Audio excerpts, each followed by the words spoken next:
Ils seront 6 dans cette finale. Au couloir numéro 6, Antonin Laurence. Il représente la France. Il a fait une excellente série hier. Et petite correction, le record de France, c'est Sébastien Maillard en 50-47.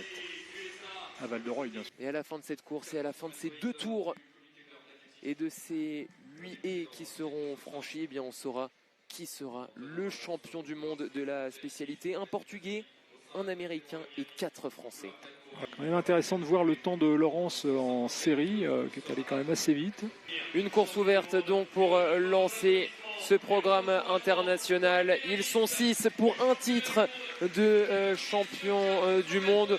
On l'a dit, une épreuve historique ici à Val-de-Reuil, puisqu'elle abrite toujours la meilleure performance mondiale de tous les temps.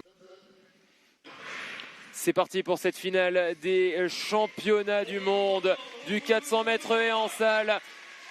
Dans moins de 2 tours, on saura qui sera le champion du monde ici de la spécialité.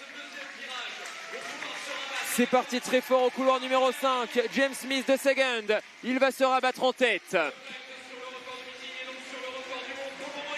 C'est parti très très fort. C'est parti très fort, on est en avance sur le record du monde. James Smith de Second, juste derrière lui, Clément Lubianic. Ça va se jouer à rien.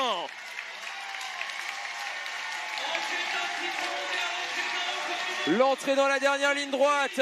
James Smith de Second va être champion du monde. Juste derrière, c'est serré, Clément Lubianic.